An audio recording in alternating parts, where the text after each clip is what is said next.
உழவர் உலகம் வேட்டியில் உதயம். உதயம் வேட்டிகள் ஷர்ட்டுகள். திரு முருகவேல், திருமதி லட்சுமி சுப்பிரமணியன் சொன்னதுல இருந்து எலெக்ஷன் கமிஷன் தேர்தல் ஆணையத்தினுடைய செயல்பாடுகள் மேலேயே நிறைய குற்றச்சாட்டுகளை அவங்க முன் வச்சாங்க, கேட்டிருந்திருப்பீங்க. அதே போல கட்சிகள் இந்த முறை பெரிய அளவுல இறங்கி களப்பணி ஆற்றல, கட்சிகளே சுணக்கமாக தான் இருந்திருக்கின்றன அப்படின்றாங்க. உங்களுடைய பார்வை? இல்ல, அவங்க சொன்னா சரியா தான் இருக்கும். ஒரு ஆய்வுல இருந்து அவங்க பேசுறாங்க. ஆனா நான் சொன்ன விஷயம் வேற என்ன அப்படின்னா, ஒரு 30% பேர் ஓட்டு போட வரல அப்படிங்கிறத ஒரு தேர்தல் கமிஷன் அல்லது கட்சிகளுடைய குறைபாடா அதை பார்க்க முடியாது. இப்ப ஒரு தமிழ்நாட்டுடைய நகரமயத்துடைய பிரச்சனையா அதை பார்க்கணும். மக்கள் தங்களுடைய வாழ்விடங்கள்ல இருந்து சிதறடிக்கப்பட்டிருக்கிறாங்க. தங்களுடைய கிராமங்கள்லயும் நகரங்கள்லயே கூட ஒதுக்குப்புறமான பகுதிகளில் வாழ முடியாம வேறு பகுதிகளுக்கு போக வேண்டிய ஒரு நெருக்கடி அந்த மக்களுக்கு வந்திருக்கு. புலம்பெயர் தொழிலாளிகள் அப்படின்னு நம்ம சொல்றோம் இல்லையா, மைக்ரண்ட் லேபர், அவர்களுடைய எண்ணிக்கை மிகப்பெரிய அளவுக்கு தமிழ்நாட்டுல அதிகரிச்சிருக்கு. இதையோட இணைச்சுதான் அதை பார்க்க முடியும். ஓட்டு போட முடியாதவங்க, ஓட்டு போட போகாதவங்க அப்படிங்கிறவங்க இந்த மக்கள் தான். அதனால இத கட்சிகளுடைய குறையாம மட்டுமே இதை நம்ம பார்க்க முடியாது. கட்சிகள்னால 30-25% பேரை கொண்டு வந்துடவும் முடியாது. ஆனா அவங்களுடைய வாழ்நிலையை உயர்த்துறதுல கட்சிகள் பங்கு உருப்படியா ஏதாவது செஞ்சிருக்கலாமான்னு கேட்டா கட்டாயம் செஞ்சிருக்கலாம். அதை செய்யறது இல்ல அப்படிங்கிறது நம்ம எல்லாருமே எல்லாத்து மேலையும் வைக்கக்கூடிய ஒரு குற்றச்சாட்டு தான். அது இருக்குதான் செய்யுது. ஆனா அவங்க ஓட்டு போட வரல அப்படிங்கறத இப்படி நம்ம சுருக்க வேண்டியது இல்ல அப்படின்னு பாக்குறேன் நான். இல்ல, இப்ப இவ்வளவு இல்ல எனக்கு புரிகிறது. நீங்க இவ்வளவு பிராக்டிகலா இத்தனை விஷயங்கள் இருக்கிறது அப்படின்னு சொல்லி பொங்கலூர் அவரும் அது மணிகண்டனும் இதே விஷயங்கள் தான் சொன்னாரு. அதை யார் சரி செஞ்சிருக்கணும்? அரசாங்கம் தான் சரி பண்ணிருக்கணும். இப்ப ஒருத்தர் வேற இடத்துல வராருன்னா மைக்ரண்ட் லேபர் ஆக்ட் அப்படின்னு சொல்லி ஒண்ணு இருக்கு. மைக்ரண்ட் லேபர் ஆக்ட் படி அவருக்கு முறையான ஒரு சம்பளம் கொடுக்கப்பட்டிருக்கணும். இப்ப நீங்க ரொம்ப சாதாரணமான ஒரு உதாரணத்தை நீங்க எடுத்துக்கீங்களேன். இப்ப பீகார்ல இருந்து ஏராளமான தொழிலாளிகள் இங்க வேலை செய்யறாங்க. ஒரு எலெக்ஷனுக்காக அவங்கனால போக முடியுமா? இதே மாதிரிதான் தமிழ்நாட்டுல இருந்து பெங்களூர்லயும் சென்னையிலயும் கோவையிலயும் வேலை செய்யறாங்க. அவங்களுடைய வாழ்நிலை அதற்கு ஏற்றது கிடையாது. ஏறக்குறைய பிளாட்பாரத்துல வாழ்றதுக்கு பக்கத்துல இருக்கிற வாழ்விடங்கள்ல தான் அவங்க வாழ்ந்துட்டு இருக்காங்க. இந்த அரசியலுக்குள்ளேயே அவங்க இல்ல. அதற்கான செலவழிக்கிறதுக்கான பணம் எதுவுமே அவங்களுக்கு இல்ல.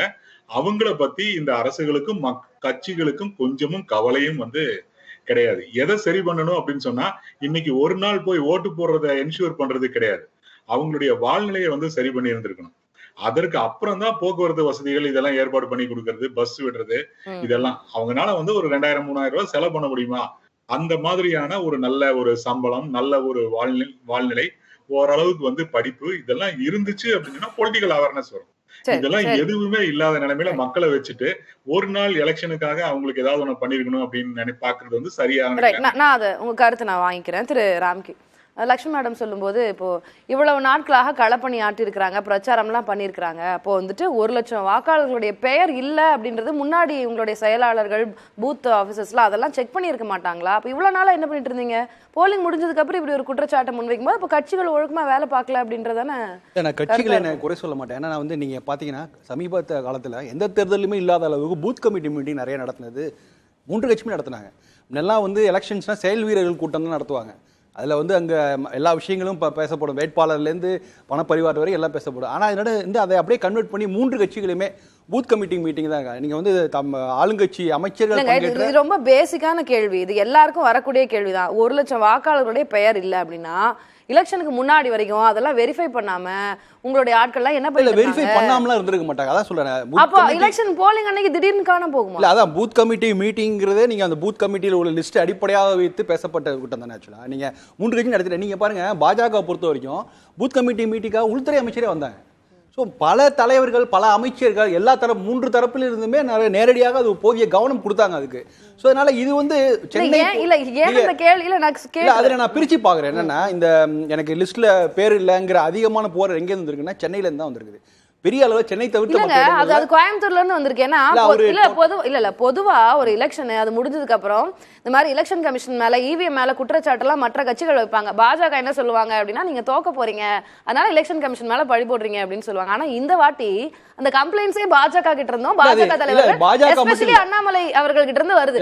1 லட்சம் வாக்காளர்கள் காணோம், இது எலெக்ஷன் கமிஷனோட பிரச்சனை. பாஜக மட்டும் இல்ல, வேறு எந்த அரசியல் கட்சியுமே இது இவ்வளோ பெரிய கேப் எழுந்திருக்குன்னு சொன்னா கூட நம்ப மாட்டேன். ஏன்னா 3 கட்சிகளுமே 3 கூட்டணிக்குமே பூத் லிஸ்ட்டை வச்சு அடிப்படையாக வைத்து அவங்களுடைய ஸ்ட்ராட்டஜியை எல்லாம் மத்த கட்சிகள் பெருசா சொன்ன மாதிரி தெரியல. அண்ணாமலையோட இப்ப ஸ்டேட்மென்ட் பாஜகவுக்கு என்ன தேவைன்னா பாஜக எதிர்பார்ப்பு அதிகம். நீங்க அது எதிர்பார்ப்பு நீங்க பை டிஃபால்ட்டா என்ன அசம் பண்றோம்னா எல்லா நகரங்களிலும் பாஜக எதிராக ஒரு பெரிய அலையே அடிக்கும் அப்படிங்கிற மாதிரியே பெரிய எதிர்பார்ப்பு இருந்தது.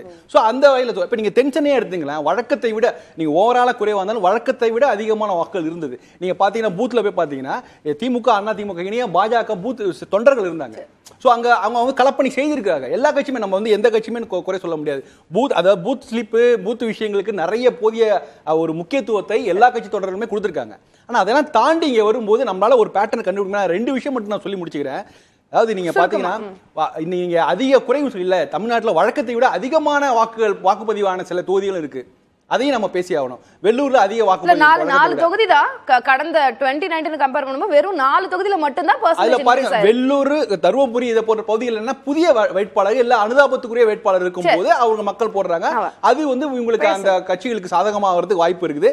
இது இன்னொரு மிக முக்கியமான விஷயம். தமிழ்நாட்டில் தனி தொகுதி இல்ல எந்த பாத்தீங்கன்னா 2014-19 வாக்குப்பதிவை ஒப்பிடும்போது இந்த இடம் வந்து குறைந்தபட்சம் 5% வாக்குப்பதிவு குறைவா இருந்திருக்கிறது தனி தொகுதியில. அது மிக முக்கியமான விஷயம், பெரிய கவலைக்குரிய விஷயமா நான் பார்க்கிறேன். ஆடவர் உலகம் வேட்டியில் உதயம். உதயம் வேட்டிகள் ஷர்ட்டுகள்.